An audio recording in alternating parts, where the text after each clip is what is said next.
I would never leave some DNA like that. So that I think that it could have been somebody's inside, like Michael said, and all these guys said. There's definitely an inside element. The right tools. They had that cherry picker loaded, and they got up there. They knew exactly what they were doing. Is why I say they absolutely had to have inside information, because security is the main thing. Can we get in and can we get out? There are a lot of people, private investors, that are absolutely wealthy and they will pay any price under any circumstances to get hands on these type of jewels. So yeah, there is demand, definitely. This Louvre heist is fascinating, not just because of the value, over $100 million, but because it exposes the illusion of security at world-class institutions. Larry Lawton makes a strong point. These weren't elite Ocean's 11 types. They were opportunists who spotted a weakness and moved fast. And that's exactly what makes it more alarming. It proves that you don't need to be a criminal mastermind. You just need inside intel and low risk. With thousands of visitors daily and minimal armed security, museums like this are basically soft targets. Larry is also right about one more thing.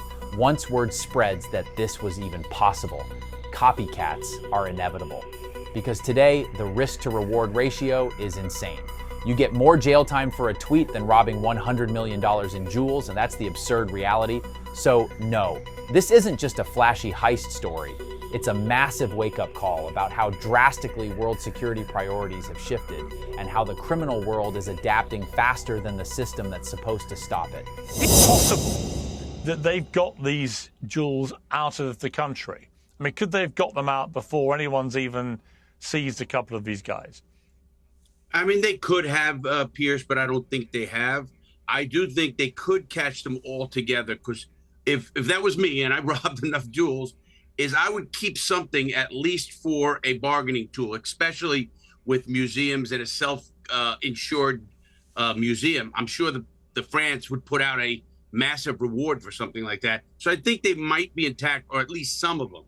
They're not from the highest areas, and they're not the most organized crew that I've seen, but I think they still could, and I hope they are for that matter. I mean, you say they're not the most organized crew. It looked pretty organized to me. I mean, it was very successful to only be in there about 7 minutes, to do it on a Sunday morning, to get away with it and get away with, you know, like I say, extremely valuable jewels, some of France's greatest jewel artifacts. I mean, it's pretty well organized, isn't it? Well, you know, to be organized, I'm talking about the mistakes that were made. Obviously, I did, you know, X amount of stores, 25, 30 stores, and I never dropped a ring, no less a crown. I would never leave some DNA like that. So that, I think that it could have been somebody's inside, like Michael said, and all these guys said. There's definitely an inside element, even if they don't know they are an inside. Could be a girlfriend in bed talking about she's a tour guide and this is here. The Apollo room is going to be closed this morning, something like that. So it has to be an inside element. But that doesn't make them great organized criminals. I mean, I'm going to wait and see. They never pulled a heist like this. There are too many bundles, too many mistakes.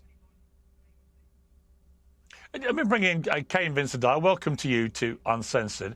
Just to remind viewers, the items that were taken were worth 88 million euros. That's 102 million US dollars.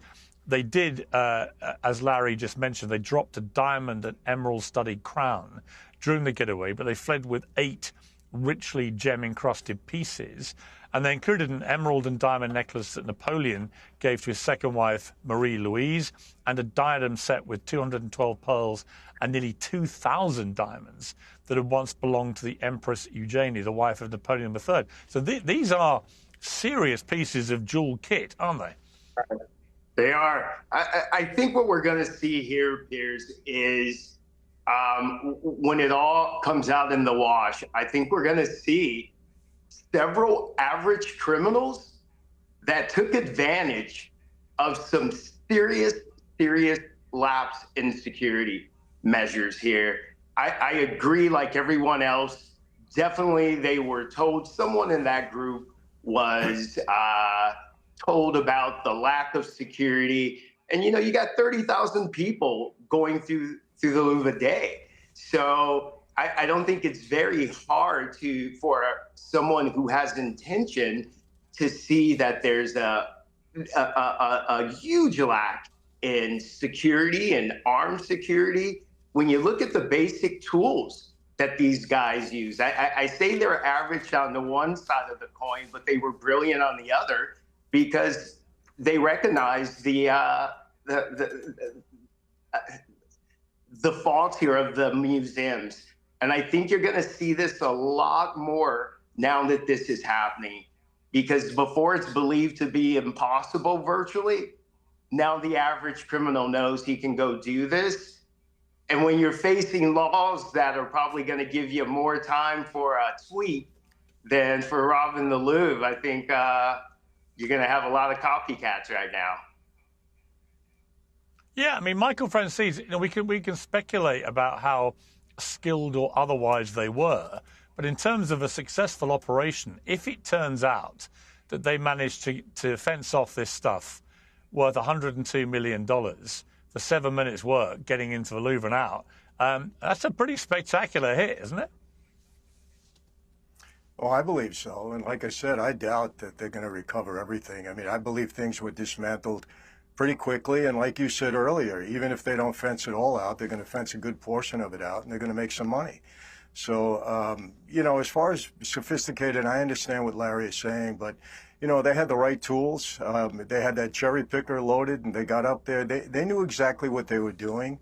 Is why I say they absolutely had to have inside information, because security is the main thing. Can we get in and can we get out?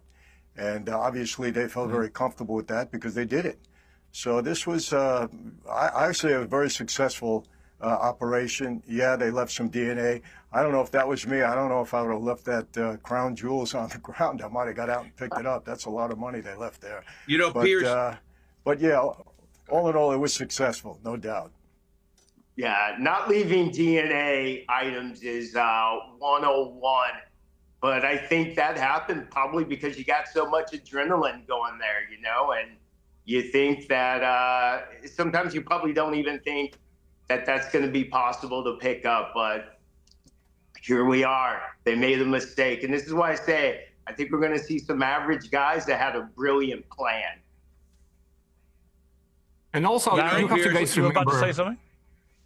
You know, Michael was right. If that was me, they'd be gone in 24 hours. I mean, out of my hands, melted down, everything would be gone. I don't know if they didn't have their fence set up already, and they should have been out of the country already. So I'm thinking there's a couple of mistakes done at the end there. And I think it was an opportunist criminal, like you said. And I think you're going to see more of that. He's right. Ashton and Art, in terms of how you get rid of stuff like this, if you were, really knew what you were doing and you had a plan, and you've got to assume that maybe they had a plan for, they weren't just taking this stuff, they must have had a plan to get rid of it. What is the quickest and easiest and most efficient way to get rid of the kind of stuff that they took? What would be the first things they do? Well, in my opinion, a lot of the things we see with these scams that are complicated is that they're designed to be complicated on purpose, with a lot of layers of separation. So when we see like financial fraud or elder fraud, where they're stealing money from American victims, but they're based out in India, let's say, the money has to pass through a bunch of different channels before it gets to the top guy. So you'll have somebody on the ground in the US take it from an old person. That person has to give it to another person, then it has to go to a crypto wallet, then it's got to go here and here and here. I would imagine it's probably a lot of the same thing. They probably broke it down, as everyone else has said. They probably dispersed it in a million different directions just so it's harder to trace. And it probably had to pass through, pawn it here, give it to this person, just to add extra layers of cushion between, the victim being the Louvre and the main guy who orchestrated all this. And also we've done a few series of documentaries about dark web. And when you go on dark web, oh my God, you can buy submarine, you can sell submarine, you can steal the jewels, you can buy the jewels, right? And now, like exactly everybody said, that there are a lot of people, private investors, that are absolutely wealthy, and they will pay any price under any circumstances to get hands on these type of jewels. So yeah, there is demand, definitely.